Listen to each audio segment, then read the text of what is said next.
I can't tell you. I am so excited to tell you what. We have JE VanNatta in the house, and he's down and he's here to talk about Minn Kota products. And of course, I want him just to talk about Quest, but he said we had to mention that Minn Kota had other trolling motors. I said, I didn't care. We do. Didn't care. Don't care. Let's see, we're on the lake. I mean, look at this. I know. We got the lake in the background. So, man, ICAST came out and they said, man, look at this trolling motor. Everyone went overboard. First, they went overboard about the Explorer, and now also the Quest. Tell us about this. Well, what's interesting, the brushless motor got to be big a few years ago. And we actually had a brushless motor a long time ago, but it was a pretty good upgrade, and nobody wanted to pay for it when trolling motors were $1,200 a piece. Well, now that they're much more expensive than that, we brought the Ultrex motor out, the pre-Quest, which was a permanent magnet motor, we call it, and then we brought the Quest out, which is the brushless. Quieter, more powerful, weighs a little bit more than the other motors do, our other trolling motors, but it's a battleship. And typical Minn Kota, we don't build anything that's going to be flimsy or break down easy. We'll run through the weeds, we'll run through the rocks, we'll run through everything, and it will not let you down. Okay, let's go through this kind of real quick. So when you buy the Minn Kota Quest, and we'll kind of stay on this, tell us what comes in the package. What comes with it? What does a guy need? If he buys it, does he need anything? No. If you open up the box, we're making an assumption you're running Humminbird products, which a lot of guys that don't run Humminbird will still run the Quest trolling motor, Minn Kota Quest trolling motor. The adapter cables you need are in the box with the unit. So if you've got an Explorer, you've got a Helix to hook up to it, we can plug directly into that with the wires and the cables and adapters that are in the box. So there's no aftermarket chasing parts and pieces or calling the dealer and saying, I need an adapter to go from this to that, a round plug to a square plug. They're going to be there available for you. All right. And so what's the extra prop for? Is it because of people like me? Well, no. It comes with an extra prop. Before we introduced the Quest, we had a sales meeting, and they were up in the northern country. And some people brag about how fast the motors go. So you have our standard wedge prop, which is bulletproof, been around for years, which is your weed prop. And you also have a speed prop. Speed prop is for the guys that are going to be out in the air, not like you here on the river and areas like this. If you're an open water guy, saltwater guy, Great Lakes guy, where you're not worried about running into weeds or grass or anything like that, then the speed prop will give you a little bit more speed out of it. But I'll tell you this, we had drag races at the meeting with other stuff. Well, boys will be boys, right? Right. And even with the standard wedge prop on it, we didn't get beat. So we did pretty good. Yeah, I believe it. My boat's running about 3.6 miles an hour, with just the trolling motor at about 9. So maybe 9.5 my Vexus is. So it's cooking pretty good. It's a 2080 model, so it's Lumen model. So extra prop comes with it, or I should say a different prop, two different versions. And then also the micro control. Yeah, one of the changes we've done, and I like to try to explain to people who were Minn Kota people before to the new Quest motor. Before we had iPilot and iPilot Link motors. iPilot Link motor basically was one that would network into the one boat network. You could operate it from different parts, different spots on the boat or through units. And when Quest came out, we actually reduced the number of SKUs we had in trolling motors, because the Quest motor, as it come out of the box, has the micro remote in it, which I tell people, think about an iPilot motor. You ran it with the remote. You weren't able to do like follow the contour or something like that, which is a feature of iPilot Link. The Quest motor, if you look under the head, you'll see a little stub out on there, and that's an Ethernet port. You hook that Ethernet port up to your 5-port switch, another unit, and now you have the same features we had with the iPilot Link before. We now call it Advanced GPS. Any motor that we have that has spot lock features available on it, which is the standard Quest, is an Advanced GPS unit. And then if you want to go with the full iPilot Link features, follow the contour, different features like you talked about drift mode before, things you can do that. Then you have to go with the iPilot or the Advanced GPS Link remote like this. That's right. So this came with it. So that's everything that comes with it. Correct. So it's all ready to go. And then you touched on it. This is the Advanced GPS. Advanced GPS remote. Yep. And so this is the beast. So yes. common uses for this? Usually like walleye or crappie fishermen use these. Walleye guys, anybody that trolls will use Right. this quite often. A lot of the guides up in Table Rock or Taneycomo will use this because they can sit at the back of the boat and they can follow the contours or record a path or a route that they want to drift down or work back down. One of the things I'm really happy with this compared to the old iPilot Link motors, the screen's on top now instead of the bottom. Yep. So ergonomically, it's a little bit more efficient for you to use. Plus it has cruise control. You set your speed with the up down, and once you set it, it goes to that speed, which is pretty cool. Yep. But it shows on your screen. So the screen, I wish I had a picture of the screen, but this screen up here, if you're running it, it will give you your depth and also water temperature. It gives you a lot of information off as this. you said, if you're trolling, you can adjust your speed. You can bump it up, bump it down at 10 miles an hour just by making the adjustments on the remote itself. Yeah, tense. You can go tense. You can change that. So this obviously, if you're going to troll, I'm going to recommend that you get one of these, especially because that's what we're doing here on Beaver. We're trolling, and you can go to the back of the boat, and you can just sit there, and then you can run it from there, and it really makes quite a difference inside what you're doing. And it has all the functionalities of what you're trolling there, and plus it has 3 favorite One Boat Network buttons. Yeah, right. So right inside there. And that's we do a lot of work with disabled vets, a lot of tournaments, benefit tournaments with it. High school kids where you can put them on the front of the boat. You can sit back on the console and operate the boat just like you got your foot on the pedal. Yeah, so that's pretty neat. But so let's talk. One thing that I noticed coming from a different brand was the foot control. The foot control itself. Mm-hmm. It feels different. Why does it feel so much different? Well, what we tried to do is if you went from the standard, like say a Fortrex or a Maxim or the original Ultrex, it's the same pedal that we've got before. It looks bigger because there's a couple extra buttons or one extra button on there, an option for you.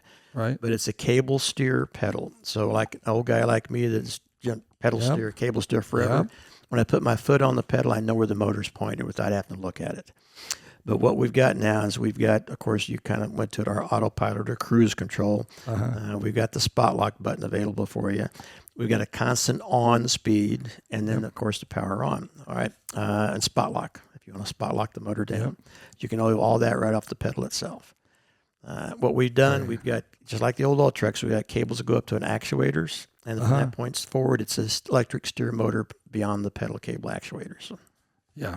Makes it very easy if you're maybe using forward-facing electronics and you're looking out there. You can see what direction you need to point and what direction you need to. I've seen someone put like a small bar that has like a little yellow at the end or something to help you see where it goes. But I didn't put that on my boat. I was like, I can tell which way it goes. Those are aftermarkets, but one thing too is I tell everybody, and again, I'm going to go back to the old days when we were 2D sonar and dropping, spoons on fish.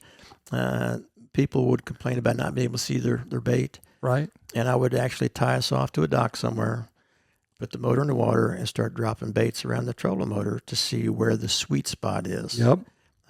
If you walk to the back of the boat, it's going to tip like this. That sweet spot just changed. So when you're doing any type of live product on a trolling motor, and you can mount ours on directly to the shaft or a competitor's product if that's what you're running. I always tell people, find out where the sweet spot is, where the head is pointed. Make sure that your transducer is pointed the same direction because, the beams on live products, ours is 120 this way, 20 this way. It's a pretty narrow beam.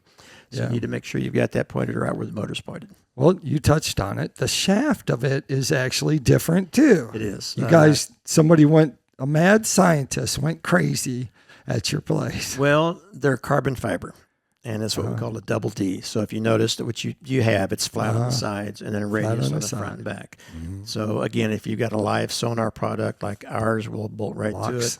But you've got to maybe make some shimming or some longer bolts to put a competitive product on there. So, but that's the neat thing is you're able to do that in it. So I bought mine. You have your options when you go to buy a Quest, and it gives you options of what sonar that you want. It built in to your, it would be the housing. It's the head of the head of it. And so what how does that work? And do you know which ones you can get with it? Oh yeah, Okay. the units, the new ones were going to be SIDI Okay. built in.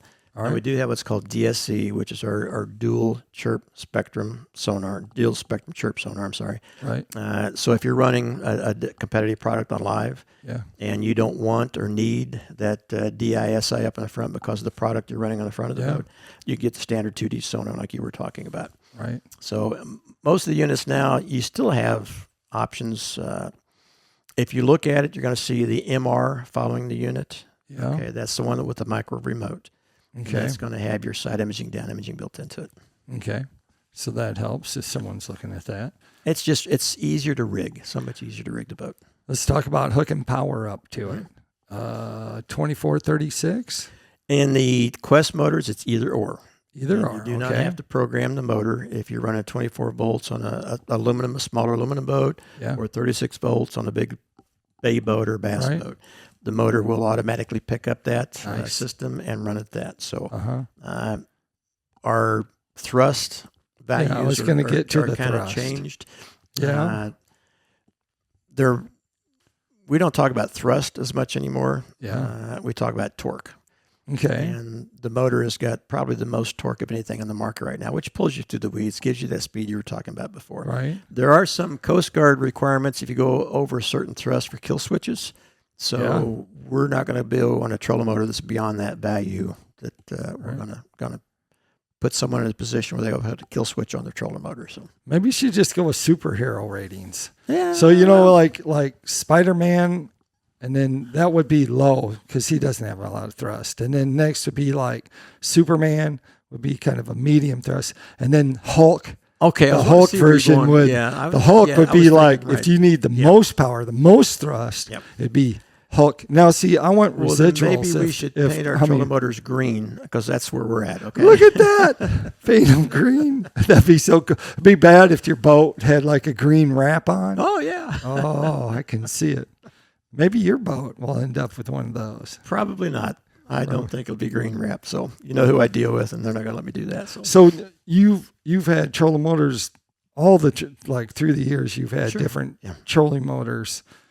I mean, how do you when you go to find a trolling motor that fits in your boat? Let's talk about shaft length because a lot of people are like, oh, my shaft length needs to be this, and my shaft length needs to be that. And so when I bought mine, I had to do a lot of research. So instead of them having to do all the research I had to do, you tell them how they can figure that out. To select the trolling motor, start off with just basic trolling motor. Okay. We actually have that feature on MinnKotaMotors.com where you can go on there and talk about the size of the boat that you've got, and it's going to tell you what thrust you need. Okay.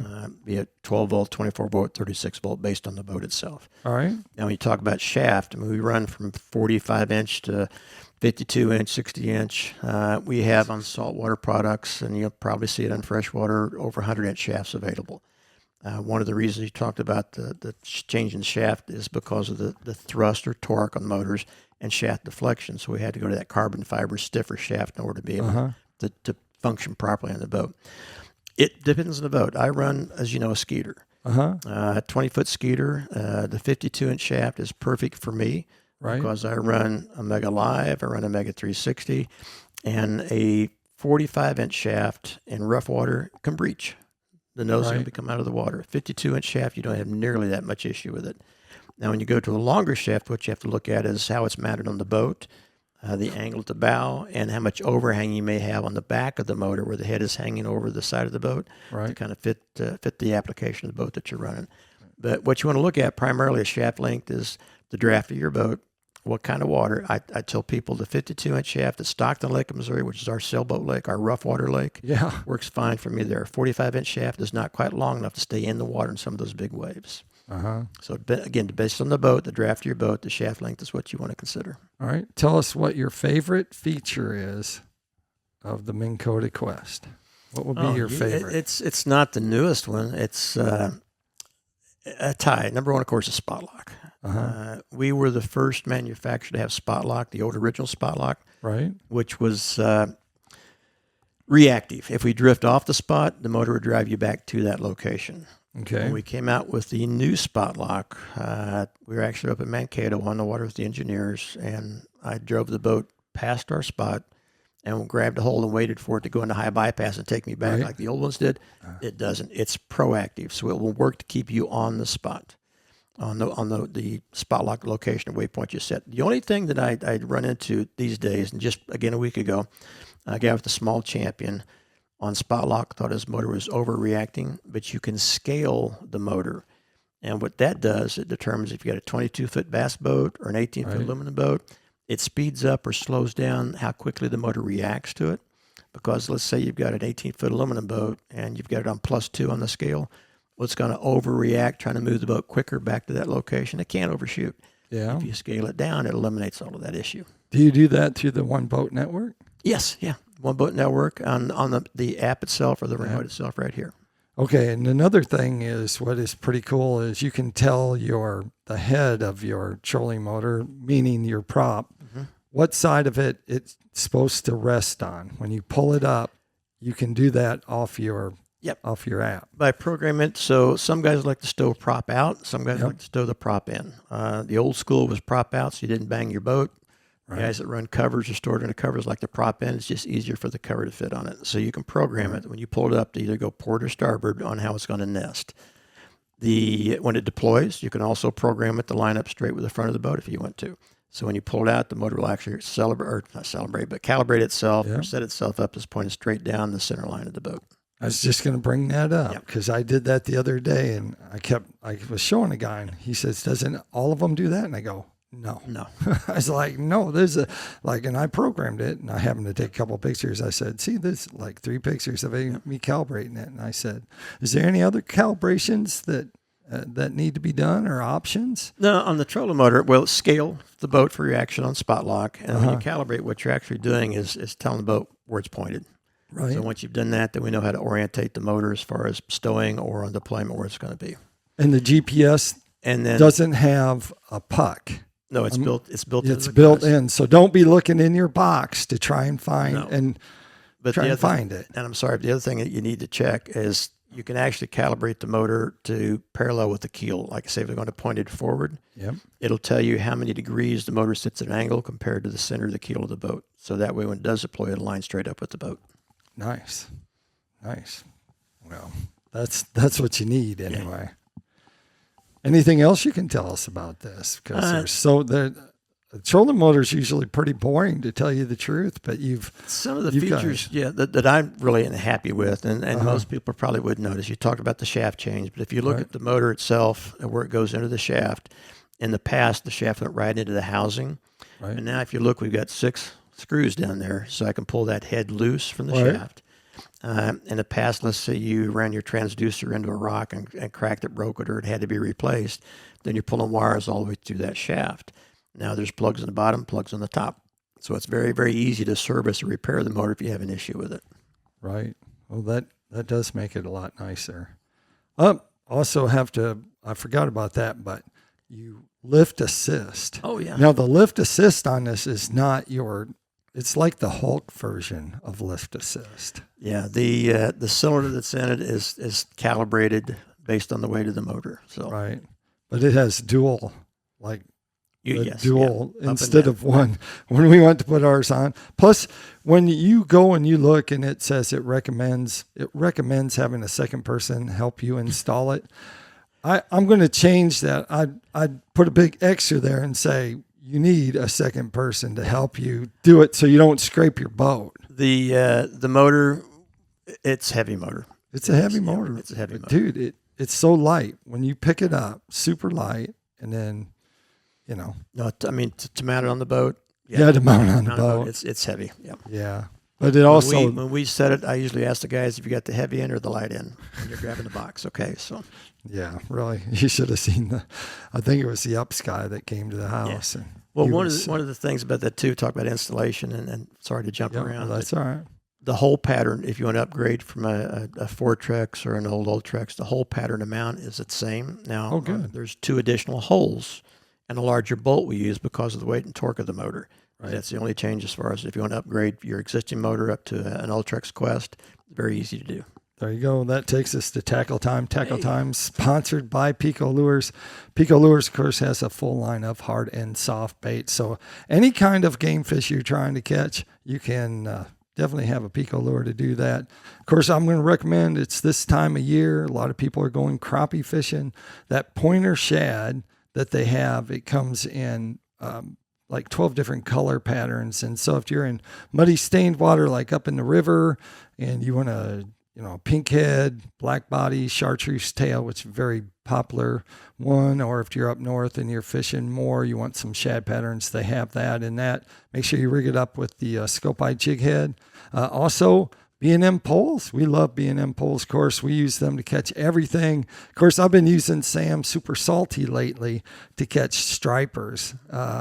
And so it's pretty fun. Sam Heaton? Yeah, Sam Heaton. And so we've been using his rods, and they're like popping rods, and they're like inshore fishing rods. And so he has, I think he has 2 spinning versions and 1 casting one. We've been using the casting one a lot, using it with spoons. So make sure you check out Sam Super Salties with the B&M poles, or if you're trout fishing, brim fishing, cat fishing, like I said, crappie fishing, you can check them out at bnmpole.com. All right, JE, if they want to find out more about Minn Kota, where would they go? Well, Brad's YouTube page, Yeah. and then MinnKotaMotors.com. There you go. There you have it. Like I always liked in the show, make sure you keep your hook sharp, lures in the water.